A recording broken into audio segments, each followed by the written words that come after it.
Welcome guys. Israel और पैलेस्टाइना के conflict को लगभग 4 महीने हो चुके हैं, लेकिन अभी तक इस वॉर का कोई नतीजा सामने नहीं आया। इजराइल लगातार गाजा यानी पैलेस्टाइना पर बम्बार्डिंग कर रहा है। वहां पर ह्यूमन राइट्स की धज्जियां उड़ रही है। लोगों को पैलेस्टाइना के ऊपर किए जा रहे इजराइल का एट्रोसिटीज आखिर क्यों नजर नहीं आ रहा है? आखिर विक्टिम होने के बावजूद भी पैलेस्टाइना लोगों की नज़रों में क्यों क्रिमिनल्स बने हुए हैं? आइए जानते हैं इसके पीछे की जियोपॉलिटिक्स। दोस्तों, 7 अक्टूबर 2023 को पैलेस्टाइना के मुजाहिदीन ग्रुप हमास ने एक के बाद एक इजराइल पर कई रॉकेट दागे, जिसके बाद ये वॉर शुरू हुआ और इजराइल के प्राइम मिनिस्टर बेंजामिन नेतन्याहू ने पूरी कंट्री में वॉर डिक्लेयर कर दिया। आखिर इस वॉर के पीछे इजराइल का क्या मोटिव था और आखिर क्या वजह है कि जो अब तक इन दोनों कंट्रियों के बीच सीज फायर नहीं हुआ? हालांकि क्रिटिसाइजर और सपोर्टर्स का कहना है कि इजराइल और पैलेस्टाइना का ये वॉर जियोपॉलिटिक्स की भेंट चढ़ गया। 2023 में जब रसिया ने यूक्रेन पे इन्वेड किया था तो पूरी दुनिया ने रसिया के इस मूव को क्रिटिसाइज किया था और सारी दुनिया यूक्रेन की तरफ खुलकर सामने आई, क्योंकि यूक्रेन एक छोटी सी कंट्री थी जो उसकी आज़ादी पर हमला था।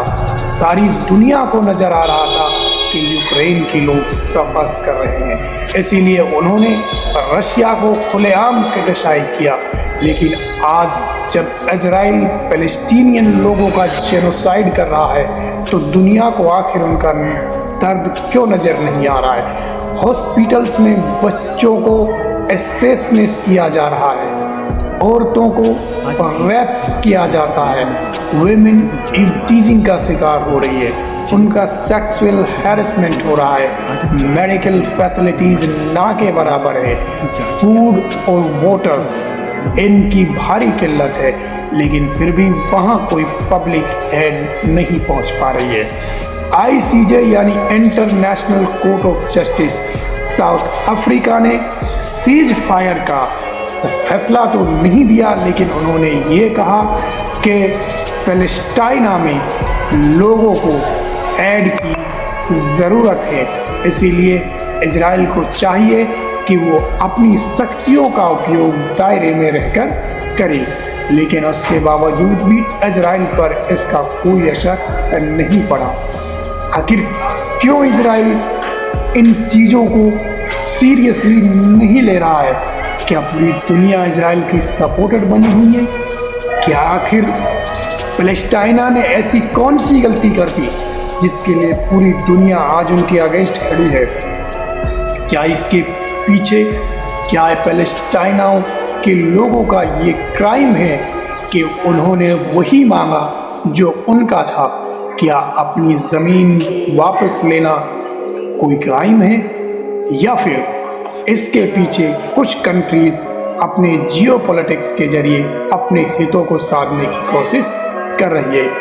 आखिर कहाँ है अरब वतन जिसकी दुहाई दी जाती थी कि अरब यूनियन के लगभग 50 कंट्रीज अगर अरब यूनियन के किसी भी कंट्री में कोई भी एट्रोसिटीज या कहे जेनोसाइड या कहे कि ह्यूमन राइट्स का वोलेशन होता है तो सभी उसके लिए सख्त स्टेप्स उठाएंगे, लेकिन अभी तक ऐसा नहीं हुआ।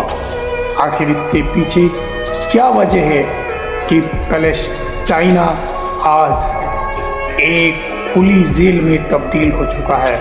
इजराइल एक अपार्थाइड कंट्री है जो कभी नहीं चाहती कि उस ज़मीन पर ज़ेउस के अलावा कोई और भी रिलीजन या फैथ एग्जिस्ट करे।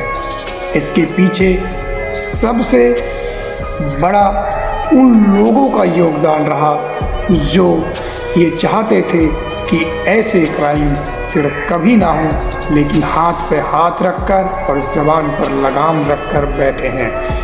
आखिर कहाँ गए वो ह्यूमन राइट्स की संस्थाएं जो अक्सर ह्यूमन राइट्स की दुहाई देती है?